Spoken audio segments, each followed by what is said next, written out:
रात को आखिरकार ओवर टाइम खत्म हुआ और मैं थकी हारी घर लौटी। बस लेटने ही वाली थी कि याद आया, शिट, मेरा फोन ऑफिस में रह गया। मजबूरी में फिर निकल पड़ी। आधे घंटे में ऑफिस पहुंची, फोन उठाया और सोचा अब बस घर चलना है, पर गाड़ी चलाने की हिम्मत नहीं थी तो टैक्सी बुक कर ली। आमतौर पर मैं आगे बैठती हूँ, पर उस रात थकान से पीछे बैठ गई। गाड़ी चलने लगी। कुछ मिनट बाद ड्राइवर ने अचानक स्पीड धीमी की। मैं पूछने ही वाली थी कि उसने जोर से ब्रेक मारा और पलटकर मेरी ओर गन तान दी। दिल जैसे रुक गया। मैंने जेब से मोबाइल निकाल कर दे दिया। वो बोला पर्स भी निकालो। मैंने पर्स निकाला और जब उसने लेने को हाथ बढ़ाया, मैंने जोर से पर्स खींचा और मौका मिलते ही दरवाजा खोलकर छलांग लगा दी। सड़क पर गिरते ही बिना पीछे देखे भागी, चिल्लाई मदद। सौभाग्य से एक कपल रात में जॉगिंग कर रहा था। मैंने सब बताया। उन्होंने तुरंत पुलिस को कॉल किया। पुलिस आई, मुझे थाने ले गई। मैंने सब बताया। उन्होंने कहा वो टैक्सी असली नहीं थी, अपराधी उसे चलाकर लोगों को लूटते थे। इस हादसे ने मुझे तोड़ दिया। नौकरी छोड़ दी, घर में रहने लगी। कुछ हफ्तों बाद पुलिस का फोन आया, हमने उन लुटेरों को पकड़ लिया है, टीवी ऑन करो। टीवी चालू किया। उसमें जो चेहरा था वो आदमी नहीं था। मतलब वो शख्स आज भी इस शहर में कहीं आजाद घूम रहा है।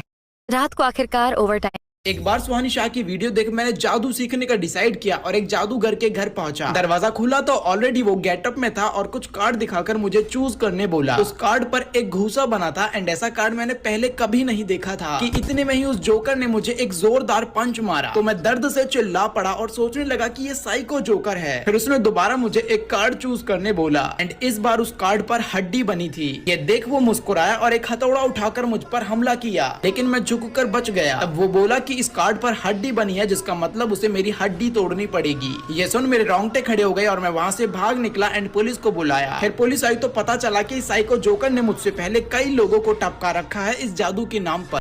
एक बार मेरी माँ बहुत सखत स्वभाव की थी। लोग कहते थे कि अगर वो चाहें तो एक सफल तांत्रिक बन सकती हैं, क्योंकि बचपन से ही उन्हें भूत प्रेत दिखाई देते थे। वो हमेशा कहती, नदी या झील जैसी जगहों पर भूत ज्यादा रहते हैं, क्योंकि वहां की ऊर्जा उन्हें खींच लेती है। एक दिन हम नदी किनारे से गुजर रहे थे। अचानक माँ चिल्लाई, यहाँ बहुत से भूत हैं, और उंगली से एक जगह दिखा दी। उस पल मेरा दिल कांप उठा। कुछ दिन बाद खबर आई कि वहीं नदी किनारे से एक लाश मिली है। माँ ने शांत होकर कहा, तो इसलिए सब भूत वहां इकट्ठे थे। उस रात मैं डर से सो ही नहीं पाया। माँ की बात और वो जगह बार बार दिमाग में घूमती रही।